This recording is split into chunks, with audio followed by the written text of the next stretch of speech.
welcome.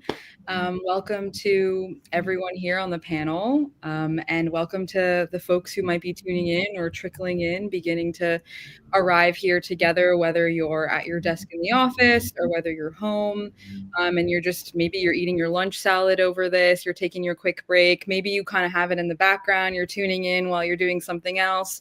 All of that is all great. Just thank you for tuning in, and maybe you're watching this a month from now. But I'm really excited to have this conversation today with this phenomenal group of folks. You're gonna hear from them in just a little bit, but today the conversation, well, let me just back up and let me introduce myself. So I'm Sara, and I'm the Director of Diversity, Equity, and Inclusion at Jazz at Lincoln Center. And this conversation, I'm not going to lie, is a little selfish because I love this group and I love this crew, and I really wanted to bring everyone together. So we're going to hear from basically my counterparts. So these folks that are here in the virtual room with us have very similar positions to my own within the other Lincoln Center constituent organizations, and just the world-class performing arts establishments and higher education that is Juilliard. You'll hear from Dr. Ria in just a little bit. And it'll be a little bit of a free-flowing conversation, but we want to really talk about, all of these consciously unbiased panels are always going to be about the DEI world. And sometimes they take place, we've had a group of folks from the UK. We have had, of course, folks who mostly on the West Coast or East Coast or centralized and all sorts of different industries. I really wanted this conversation to be focused on the arts. And in this case, since it's going to be a little hyper-focused, kind of going to be talking about the high arts and then, in New York City, Lincoln Center, to be specific. But we'll talk about what equity work and what the kind of landscape of DEI might look like within this particular, maybe small world that we're all in. So I think I'm just going to start off by having the panelists introduce themselves. When you go around, please feel free to introduce yourself in any way that you would like. And then I thought, because this is about the arts, if you'd like to share whether you're a practicing artist or not, or just anything in relation to what's something you love, or anything like that. Feel free to, Elise, you're next on my screen if we want to go that way. Sure. Happy to jump in. And thank you, Sara, for having me. I'm thrilled to be here with my illustrious colleagues here at Lincoln Center. My name is Elise León. I am the Director of Diversity, Equity, and Inclusion at the School of American Ballet, which is the official academy of the New York City Ballet. And while I am retired officially from the stage, I used to be a professional dancer, and I feel like I'm a lifetime mover. So now you catch a lot of my movement sort of at home, on the stage with my two young children. They are my new audience. So happy to be staying in the arts and pursuing this work in meaningful ways. Thanks, Elise. Whoever wants to hop in next. I just unmuted, so I'm gonna go. That's okay. I'm like next to the lineup. It looks like. This is amazing. Thank you so much, Sara, and behind the scenes, Alila, for having us and just being being able to be in conversation. My name is Ria DasGupta. I use she/her pronouns, and I'm the Director of Equity, Diversity, Inclusion, and Belonging Initiatives at the Juilliard School. And true to form, there's somebody playing cello behind me. So if that ever gets annoying, please let me know and I'll put my headphones on. And in addition to being in higher education, basically my entire career, I'm also a professional dancer. I'm in a part of a North Indian classical dance company, but my training is in many dance forms, but focusing now on the dance form which is closest to my roots. Thank you. I'm going to pass it to Ugochi. Hi, everyone. I'm so happy to join this group today, and for all of you. My name is Ugochi Onyeukwu. I'm the Director of Diversity, Equity, and Inclusion at the New York Philharmonic. I have no background in the arts formally, so I like to say that my creative art is strategy. And so that's kind of the work that I do. And so my passion is for connecting strategy to social impact. And again, happy to join. I like that, Ugochi. Strategy. My art form is strategy. I'm totally stealing that. Yeah, that's kind of bad. I love that so much. I realized I didn't share my art, but it's poetry. So I'm a poet. I have been writing poetry for a really long time. I never knew that you could do it seriously. I guess when you're young, you kind of like doodle in your journal, and then had some professors in undergrad way back then just say like, hey, you can go to grad school for this. So I did that. And I used to live in Jersey City and started a poetry reading. Hey, Jersey City. Started a poetry reading series with workshops and readings called Jersey City Reads Poems, with a mission to center marginalized voices. The idea was to pair emerging voices with more established voices. So it would have Pulitzer Prize winning poets alongside folks who are just kind of starting out, and to kind of offer that kind of texture and experience in performance spaces. So I moved away from Jersey City this past summer, but I am still in the New York City metro area. I know, boo. I got boring, moved to the suburbs. But I am hoping to figure out how to, focus on poetry and also building community in the new areas where I look. So I've been kind of sleuthing around doing that.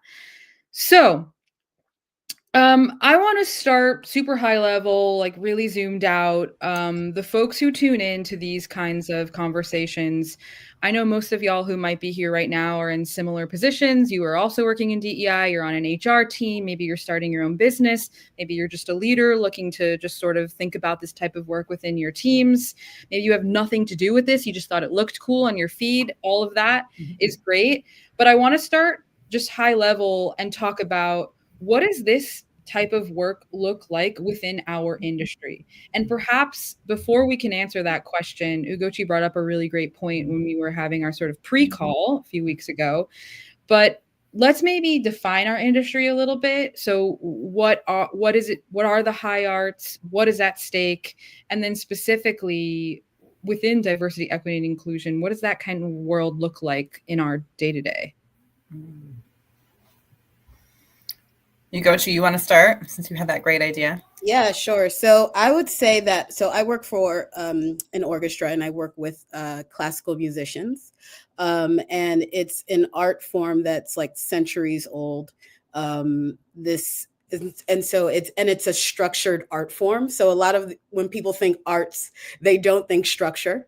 And I think that in a lot of our work at Lincoln Center in the high arts, it's very structured, very buttoned up, there's an air of, I don't see it, but the perception is the elitism. And so that is something that we have to kind of grapple with in our work, is that the perception of our art form doesn't lend itself to what others believe art is. And so that's kind of where we are. I would jump in just, off of that School of American Ballet, right? We've got ballet in our title. That's really our focus. Our mission is to propel young dancers into their professional classical careers. And, like classical music, ballet was born in the courts, right? It was in the royal courts. It was not an art form for everyone. It was originally only danced by men. We're going back to like the courts of Louis XIV here. So, from its inception, it wasn't necessarily an inclusive art form, right? There was a power structure, there were hierarchies in place. And so it has made some growth and gains since then, thankfully. But there are a lot of things that, with those kinds of roots are also things like legacy and preserving tradition, which play into all of those pieces. And so, luckily for us, we are a training institution. We're a school, and each year we are infused with new voices and perspectives of these next generations of dancers that want to practice this art form and take it to the next level. And, that in combination with the work that choreographers are making, which are challenging ballet to represent new ideas and new stories in this day and age, and not maybe just the traditional stories of, the fairy tale stories of ballet that also often carry with them stereotypical ideas of roles and things that people could be and couldn't be.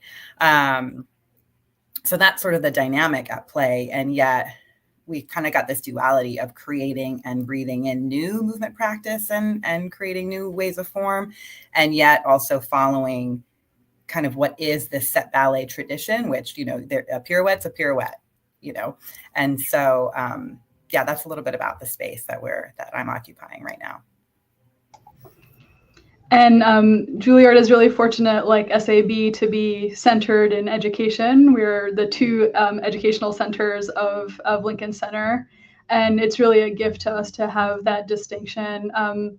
Juilliard is a fun place to be because of the intersection between being a higher education institution, we are a college, and being a performing nonprofit, performing arts nonprofit. And I think that so much of what we're doing here is not only trying to bridge those two, making sure that our students have the best experience as students, while also being ushered into a very demanding world of being performers, but also making sure that the community around us knows that this is, yes, a school, but it's a part of the community in that it is a performing arts center as well. So we're kind of doing the inside outside thing all the time, taking care of our own, making sure that our students have the best place to thrive in the art that they do, but also making sure that the door is always open, to making sure that art doesn't stay in the building, that the community outside is able to relish and find kind of their place in the art that's being made here. I feel like all of that was really interesting. Elise, I had no idea that I guess back in the day only men were ballet dancers. I didn't know that. That makes me want to go find a podcast or something about ballet.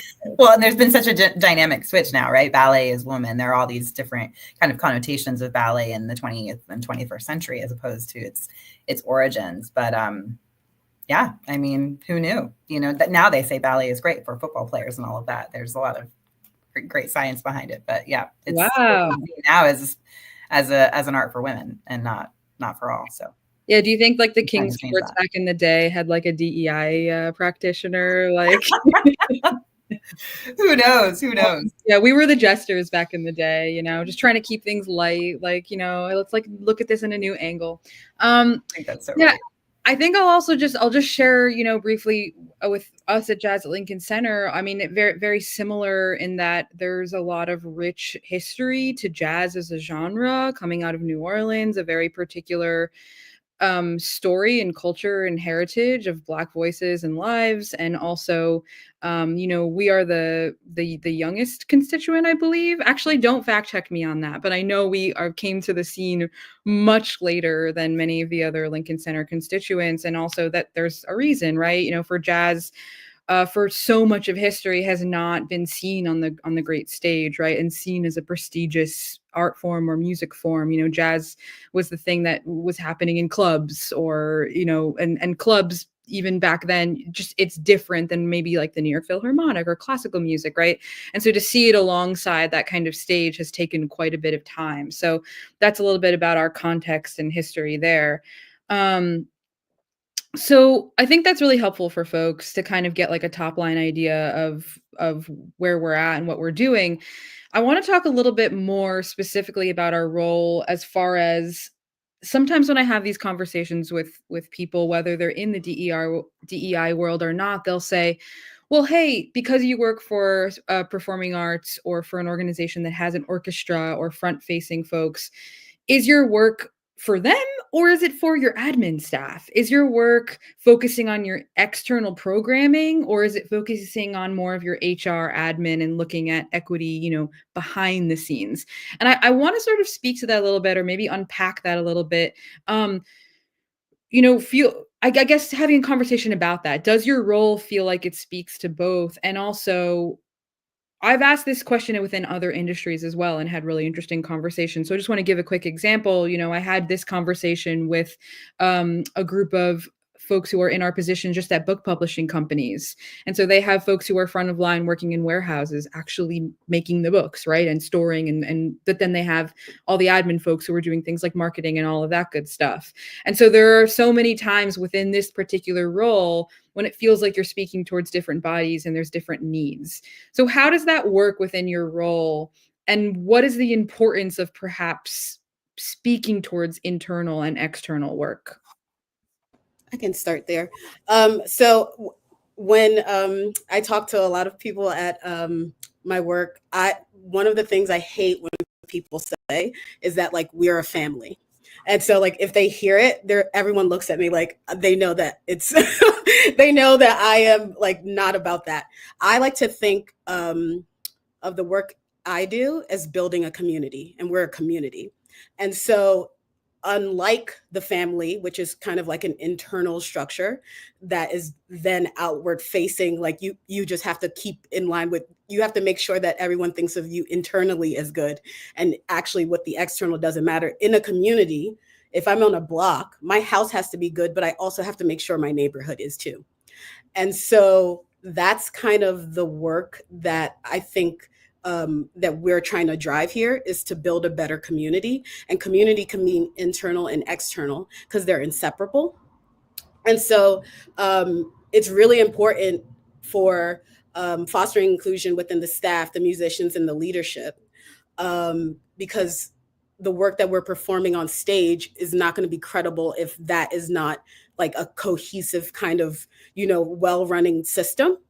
And then it's also on the stage with when people are watching, they need to also feel like this music is for them. And so it's all together. And like when we go, we have to make sure that it's accessible.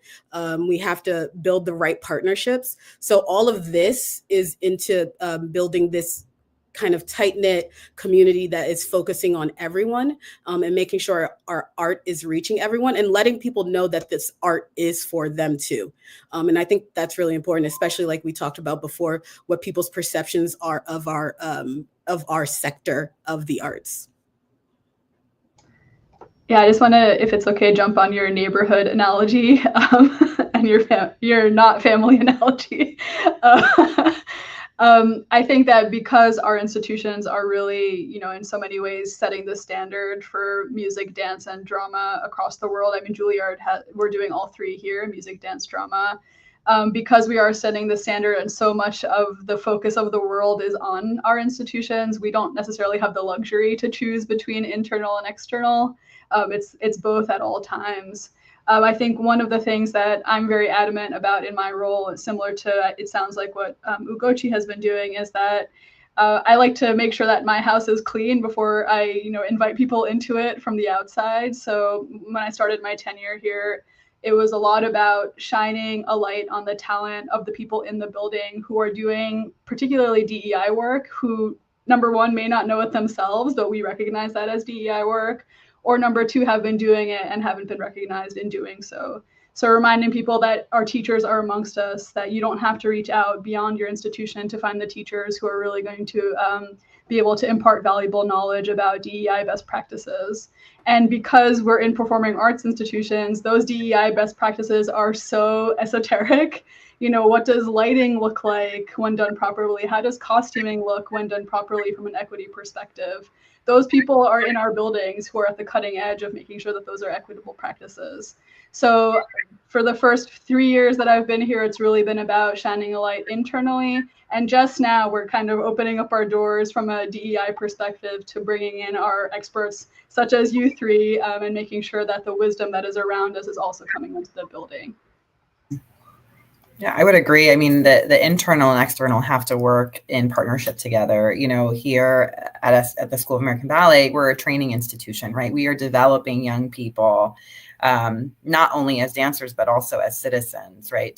To be an entire artist or a holistic artist, all sides of your person have to be nurtured. And for us to be able to do that, we have to ensure that the adults, and the practices that surround our students also are nurtured and looked at with a lens of equity and inclusion, so that they can then in practice develop our young people to be learning in these new ways and to be modeling those practices. And again, in an art form that is typically seen as more of a silent art form, right? We move with our bodies, we don't dance with our mouths. We have to be even more emphatic about how we demonstrate and model those ideas in a multi-generational educational institution. I mean, we have students as young as 6 years old, and we have, octogenarians on our faculty who have worked with, thousands of students in their career through many different points of the art form and many different points of society. So, all of those things I think impact. So we have, we have to think internally about how we're certainly, developing our own students, and then also thinking externally about how we're propelling them into this industry and how are we contributing to that industry to ensure that the broader industry is also thinking about these concepts in new ways, so that we are not preparing our students for an industry that isn't ready for more of an inclusive mindset. And so years ago, there was this great learning cohort that was funded by the Andrew Mellon Foundation, and that was led by Dance USA and the International Association of Blacks in Dance and Dance Theater of Harlem, with really this intention of creating racial equity in ballet. And it was the focus, took this learning over a 3-year period and invited artistic directors and executive directors of all of these organizations to come together. But I think even more so than that, what was so representative of this shift was just the gathering of all of these different organizations coming together in the spirit of advancing the art form together. And I think oftentimes, we've even experienced this, when you're part of larger institutions, it's easy to get so focused on what you are doing and not really tap into what's happening around you. And yet you're all part of this microcosm of the arts functioning together. And, we're always, better together. So I think, we're experiencing this industrial shift. And so we've got to always keep in mind sort of those two pieces in order to really be moving forward successfully. If I could just speak to the last thing you said, Elise, just to maybe point out one of the challenges that I personally am facing working in a conservatory setting is actually how small the network of support is amongst the conservatory setting. I'm coming from a traditional higher ed background where, the networks of DEI leaders, of people thinking about policy and practice in higher education was very strong. And to come into a conservatory where it does feel like the network is a bit less networky has been really challenging, particularly when thinking about how do we confront some of the challenges that we're going to be likely facing in the months to come. Can I actually circle back to something you said, Ria, like a while ago, but I just felt like I wanted to ask it. And if I'm putting you on the spot, then just be like, no. But you said something that was really interesting. You said, sometimes you find yourself working with folks who are doing DEI work without realizing they're doing DEI work. Can we spend a second on that? What does that maybe look like? Yeah, I mean, for me, DEI work is always my favorite thing to say about DEI work is it's sneaking it in like vegetables. Our work is to sneak it in like vegetables. And our work is also to find it in the places where people don't know that they're doing it and remind people that equity work happens all over the place in so many different kinds of ways. Because the challenge that we face as leaders in this field is that people think of a very narrow box when it comes to equity work. They think, it must be all day trying to look at numbers and make sure that there's a more diverse community, and that's all we do all day. But when you actually take a look deeply at our work, you see that it's everything, everywhere, all the time. And so it's getting people to realize that they're doing the work. And if they're not, they have the ability to do the work if they just raise their consciousness around how that can be.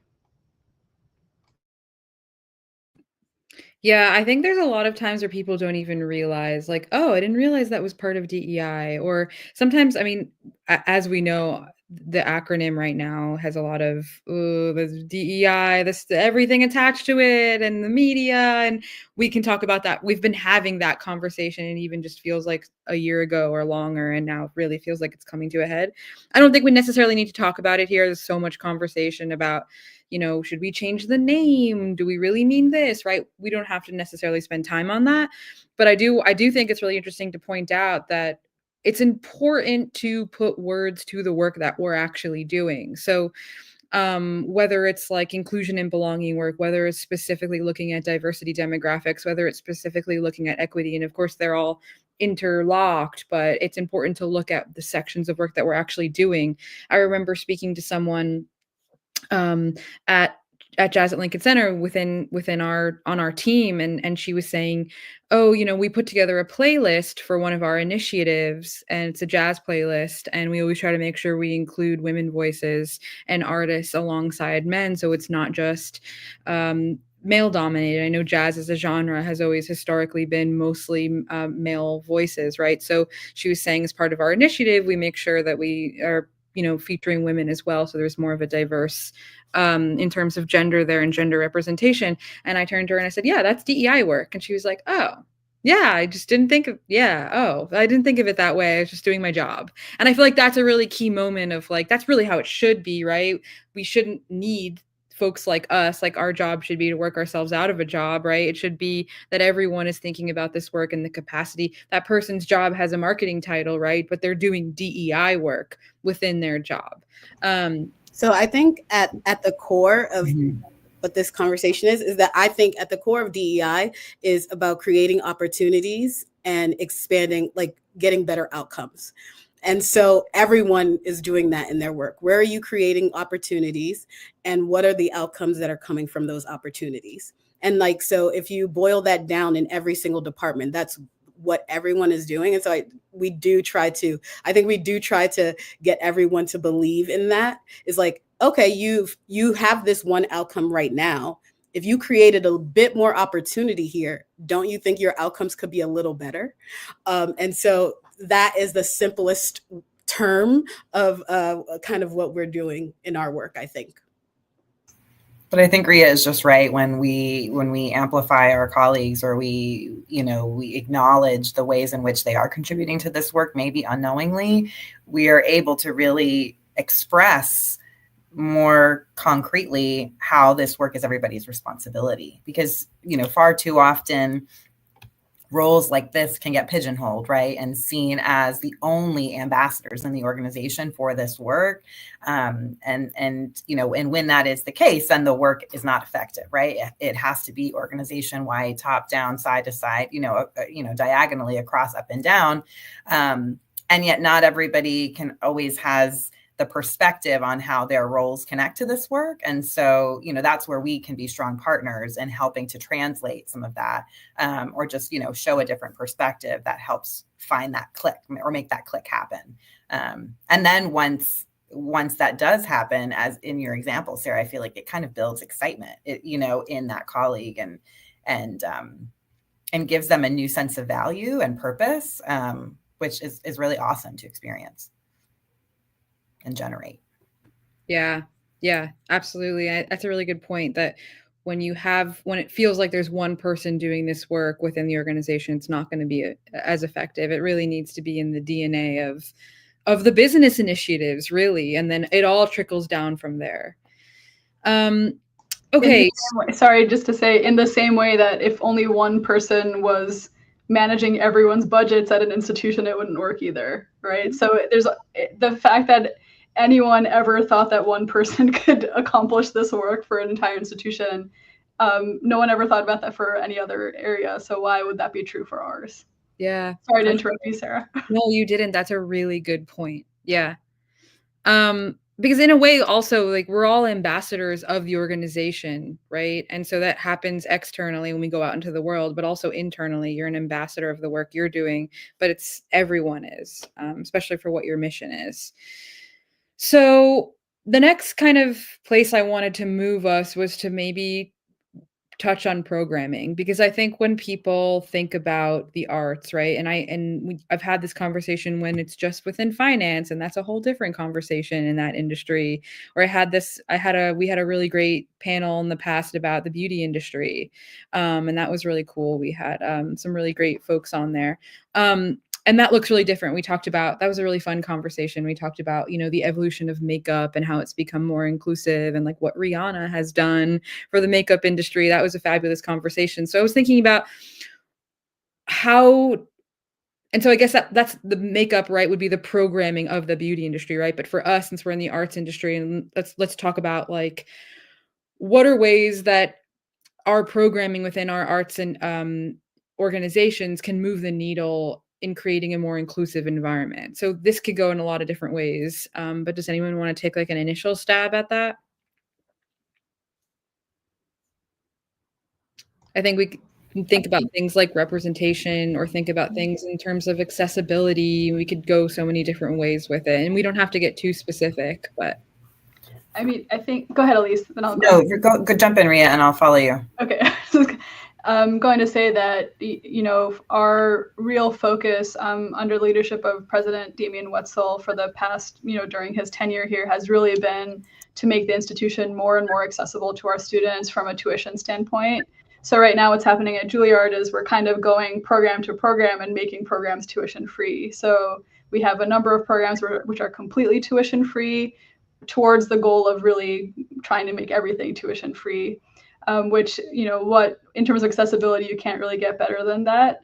And of course, philosophically, our goal as artists is always to push the boundaries of what is acceptable from an equity perspective. And that's what artists do. You know, art is a social construct, just like everything else that we do. So when we think about it in that sense, our job is to really set our students up for making sure that they have the ability, the skills, and the agency to really push the standards, as is always the case with artists. But really, from our perspective, the tangible nature of making something more accessible from a financial standpoint has been a huge program here. Mm-hmm. I would say that there are similar ideas here happening at School of American Ballet. I mean, you know, a lot of these art forms are expensive to practice, and you know, beyond the cost of tuition, there are all of the costs of the requirements, you know, the gear, the point shoes, all of the materials that are needed to be able to execute the art at a high level. And so, you know, at the school, you know, I'm proud that, you know, here at School of American Ballet, at least a third of the student population is on financial aid overall. And then, you know, once you start looking at the students who are more in our intermediate advanced divisions, who, you know, to put it plainly, are studying here at the school 6 out of 7 days of the week, right? They're spending sometimes more time here than they are with their families. And that population is, you know, 60% of that population is supported by financial aid. And so that's, you know, that's where other external work is required of us, right? To be able to continue to provide those possibilities for our students. But then there's also the matter of just making our art form more accessible. You know, here at the Lincoln Center campus, and, you know, and so much great work has been done under our prior president of Lincoln Center, Henry Timms, to really open up our Lincoln Center campus and really make it feel like a space that is not just for those who know about art or who've experienced art before, but really for it to be, you know, a playground for everyone to experiment and explore and interact with art in a way that doesn't feel intimidating or exclusive in any sort of way.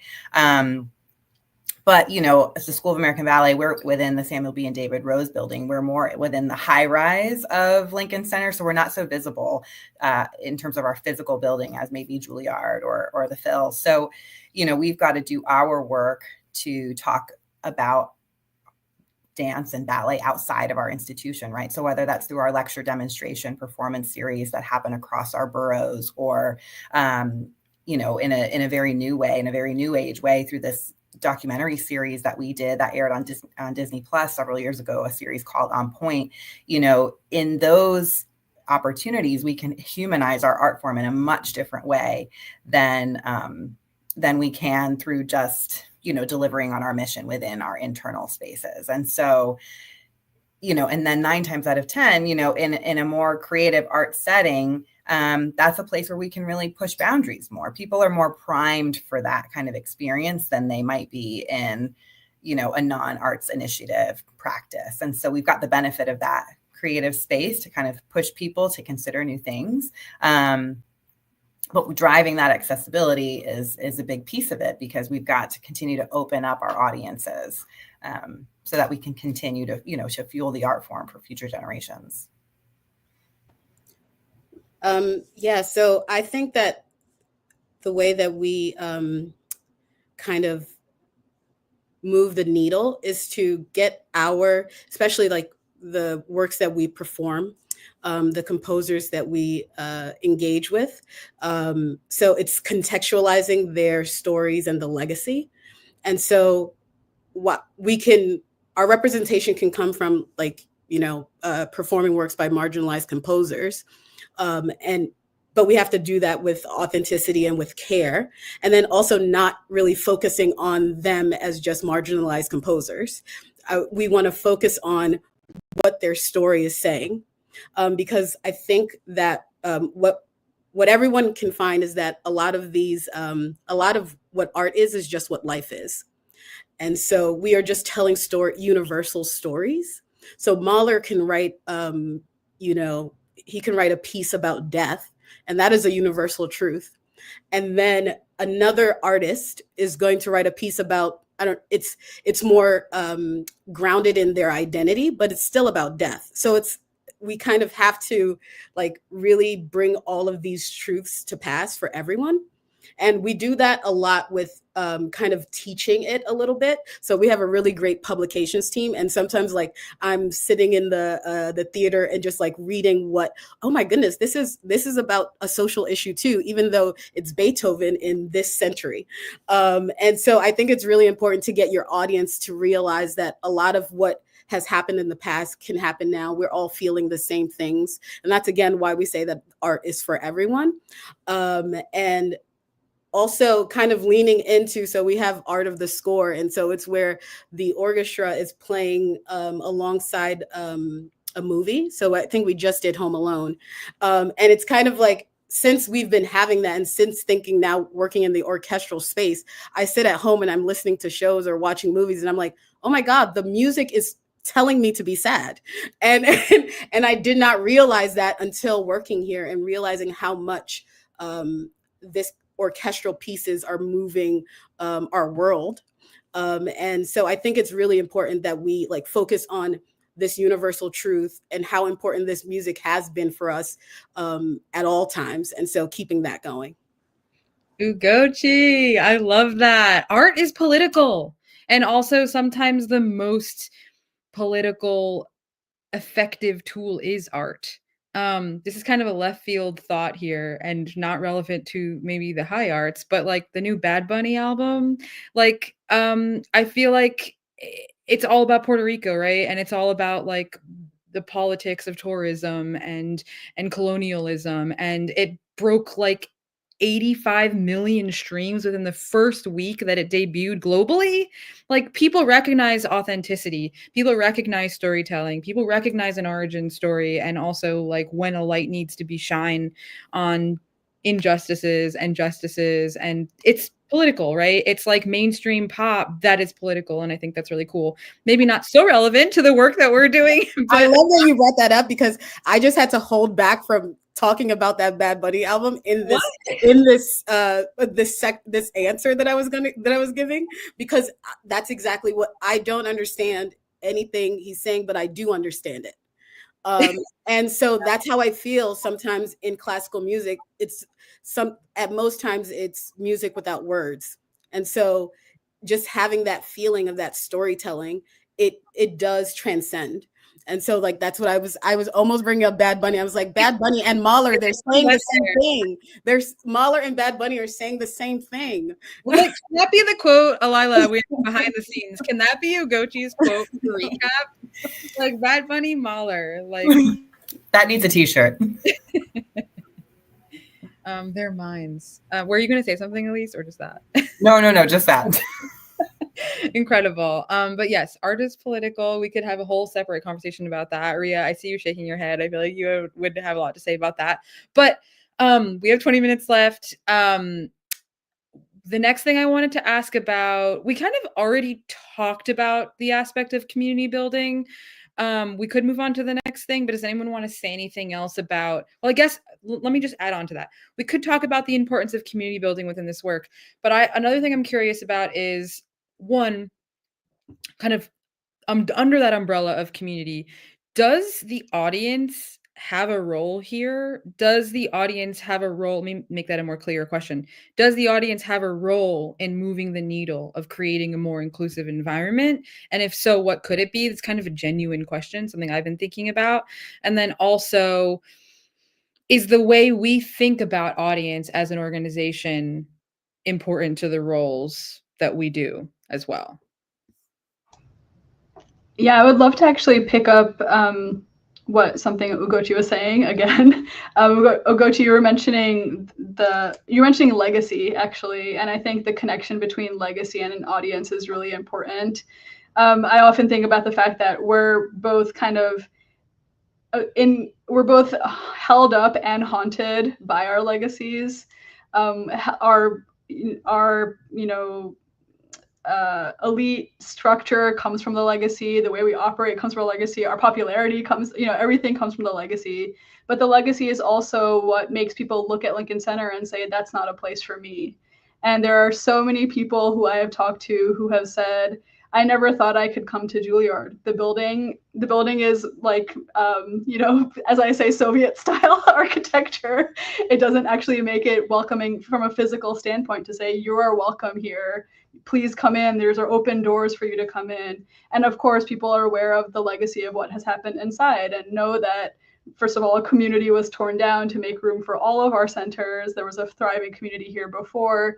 And that so much of conservatory setting is conserving a certain status, which has left people out.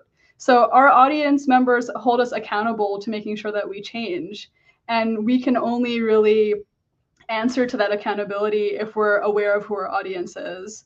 And I know at Juilliard, we are, most of our programming is free. If it's not free, it's low cost. As Elise was saying, there's been a Lincoln Center-wide initiative to really make sure that our programming is as accessible as possible.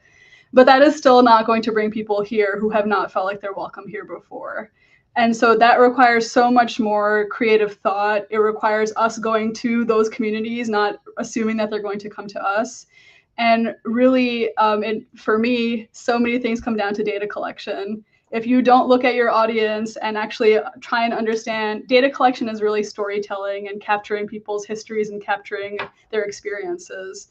So if you're not making a point to rigorously collect data about your audiences, you're not actually authentically trying to change who that audience is. And I know that we're all in various stages of data collection when it comes to our audience members and our community. And it sounds crude, but I reiterate the fact that data collection is really about stories. So if you're not capturing data, you actually don't care about the stories of the people around you.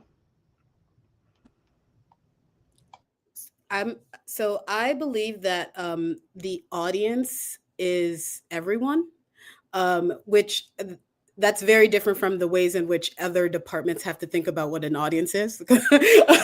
But for me, I think the audience is whoever we can reach, and the people that we can't reach. So it's both and I think it's really important. So I like to think of the work that I do as part of an ecosystem.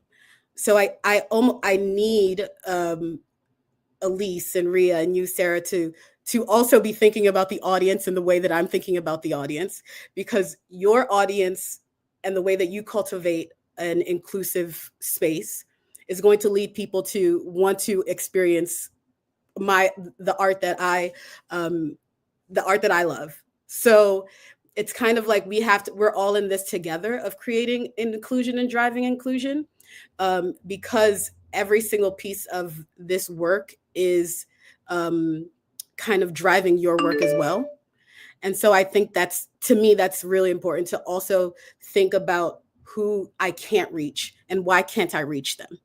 And so that's what I like to, I think that's what drives me. And that's why I think audience drives a lot of our work, because if we can't reach them, why can't we? And who can? And that's where I like to begin my audience thoughts. Well, and Ugochi, what you just put out there, that question of, who can't we reach and why can't we reach them? A couple of years ago, the School of American Ballet, as they were really reflecting on their responsibility in the art form as, one of the top schools that propels the most dancers into their professional careers. And yet knowing that at that time in the school, they were not working with the most diverse talent as possible. And this idea to really ensure that we could create a space where all dancers, regardless of their background, could be successful here. And it posed this question, well, why aren't the dancers coming, and who do we need to reach to ensure that we can tell them about the school? And the idea was like, oh, well, we've got to reach these teachers, right? Because the teachers are really the ones across the country that are, planting these seeds of inspiration for dance for these young people, who are giving them these foundational ideas and value systems about dance that will then support, their growth in it. But for, our organization, which was founded by George Balanchine and Lincoln Kirstein, in the early days, Mr. Balanchine was very thoughtful that he needed to create his school first before he could create his company, because he needed to build his dancers for the company that he wanted to have. And that philosophy served him very well in the beginning, because he was able to produce these dancers and then populate his company. And then eventually, as those company dancers, got close to retirement, then they were ready to then bring really this oral tradition back to the new generation. And there was this, cycle that had been built, put into place, which ensured, the continuation of the art form, but unintentionally kept a lot of people out of that opportunity. And so, thinking back to that origin story, SAB then realized there are so many teachers across the US, ballet teachers, that have never been exposed to this style. And how could we expect that the students that they're developing, have as equal an opportunity to thrive here if they haven't had that exposure? We need to create the opportunity for that exposure, right? So that led to a programmatic initiative, right? So both of those things tying together, the audience and the programmatic initiative, to build what is now a fellowship for teachers, fully subsidized, that ensures that they can come here and learn the syllabus.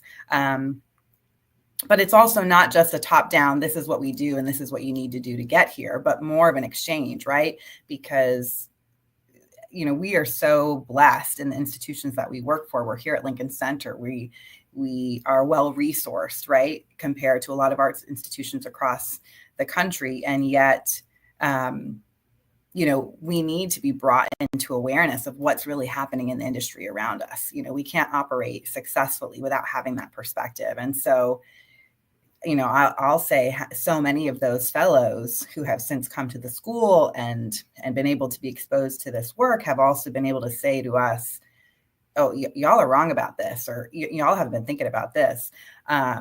Or have you ever thought about how this policy inadvertently doesn't support this type of student? You may want to consider X, Y, Z. And so it's created this opportunity for dialogue. So that the teacher audience has been incredibly influential for the school. Not only in how they have been able to tell the story of how the school is operating and believing today, but also in the ways in which they've been able to just inform and provide perspective that has led to real, significant policy changes, which ultimately just amplifies the industry, overall. So the audience is it. Yeah, that was really well said, and I feel like I should be taking notes, but I know that I can play this back later. So thank you. I see some of you taking notes. So yeah, see. Okay, we have 12 minutes left. Let me think. I think it's important for us to maybe just brag about ourselves for a moment. Can we each share maybe, or can you all share maybe what is you feel like so far one of the most impactful things you've been able to do within your role? I'll jump in. Several years ago, the school implemented an inclusive dress code policy for our students, which welcomes now flesh tone tights and flesh tone shoes alongside pink tights and pink shoes. Because for a long time in the ballet world, the color pink reigned supreme. I mean, and even today, you can go to a bookstore or go to a store for dance, and 90% of the items sold are going to be some version of pink, right? And the uniform is an essential part of the art form, right? It's what's required so that the teachers can evaluate the dancer. They can see all parts of the body. so that they can help to shape and develop it and nurture it. But really the purpose of the tights matching the shoes was to elongate the visual line of the dancer. And so for a long time, and there are all of these really interesting reasons how pink came to be the color as the industrial age, came to be, and tights were being able to be manufactured in more, processed ways. But needless to say, the majority of participants in the art form at that time were white people, right? Fair-skinned, pink.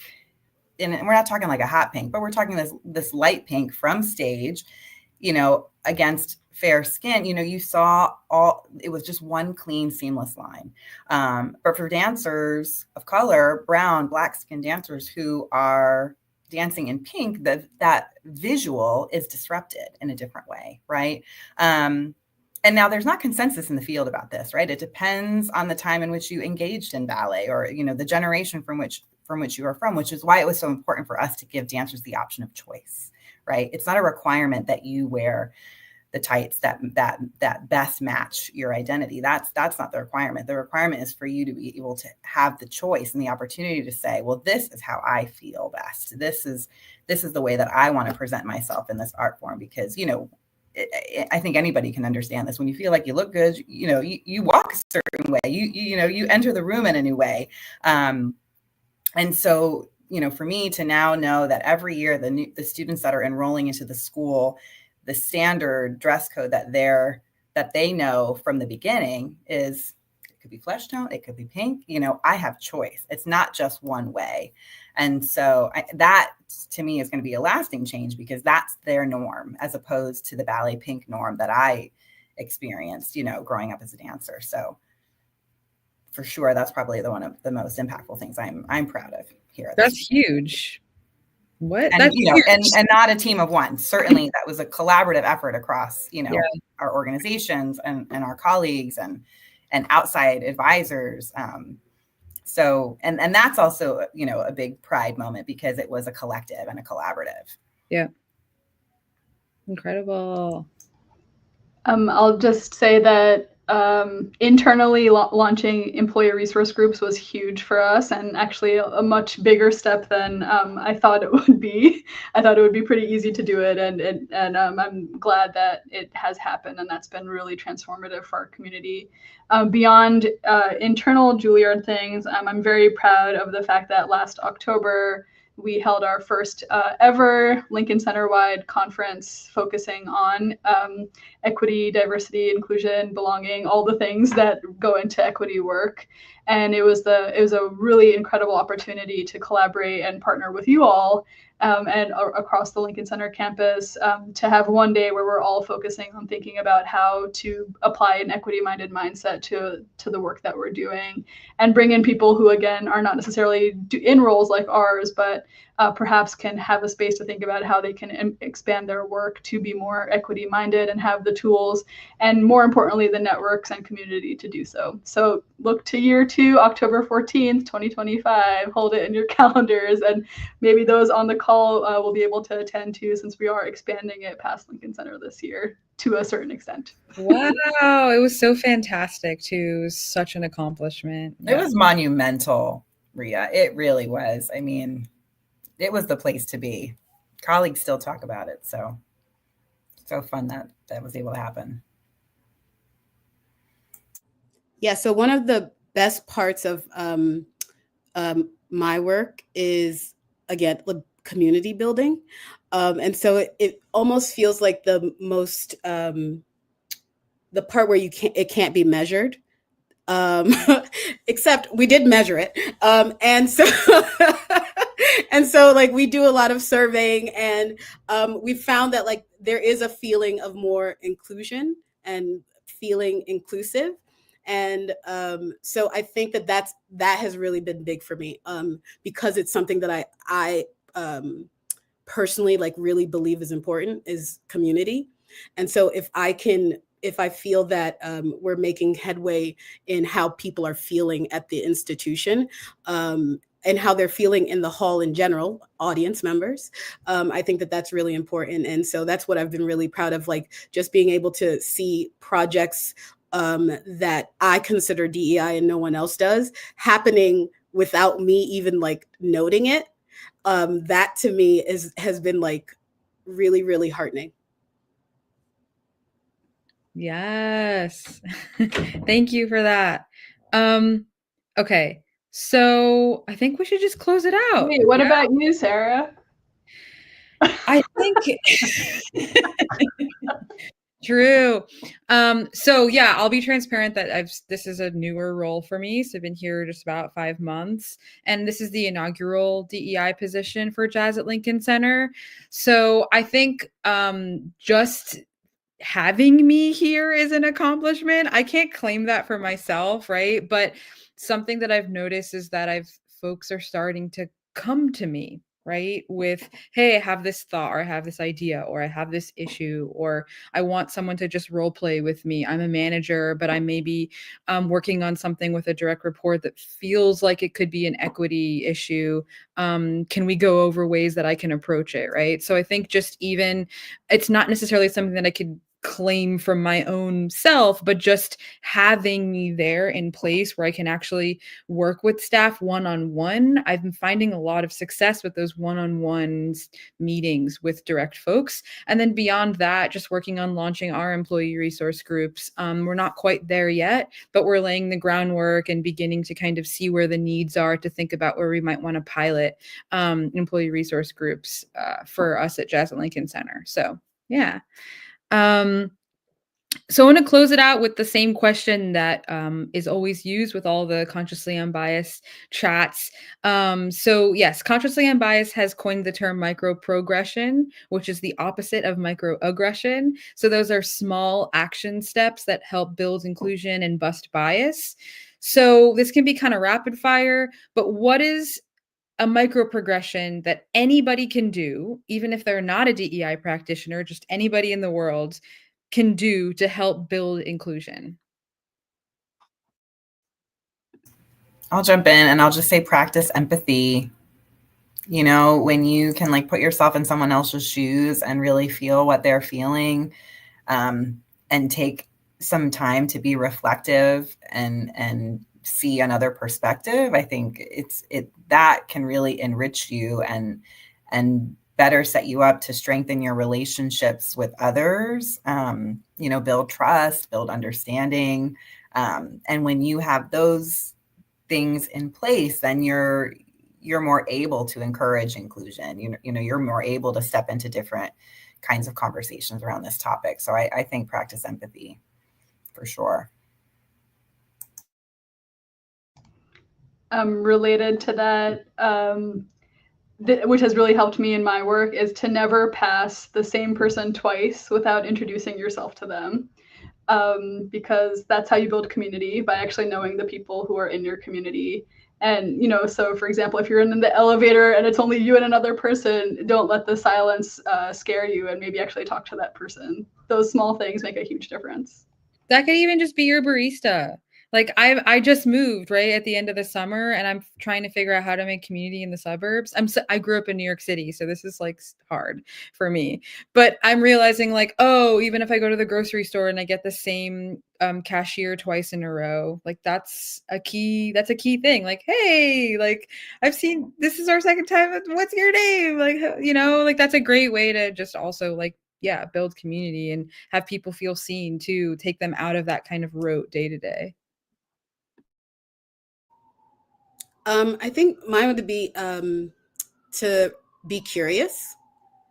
I think that we get stalled in so many ways because we believe things as they are. And I think if we were just a little bit more curious, and if we led with curiosity and not judgment, then a lot of things would not be as stalled as they are in like just everyday life. If you remain curious, you're going to get the answers that you need, or at least you start to learn how to ask the right questions. And so, yes, curiosity is being open-minded too. Well, that's perfect, and we're right on time. Hey, thank you all so much. Just really grateful for each of you and just to hear about all the fantastic work you're doing. Anything else that anybody would like to add before we sign off? Just thank you to you, Sara, for keeping us in community. You know, this has been awesome to come together in this way. Yeah, and shout out to Consciously Unbiased for hosting us, and we'll see you all next time. Awesome. Thank you. Thanks Thank all. you.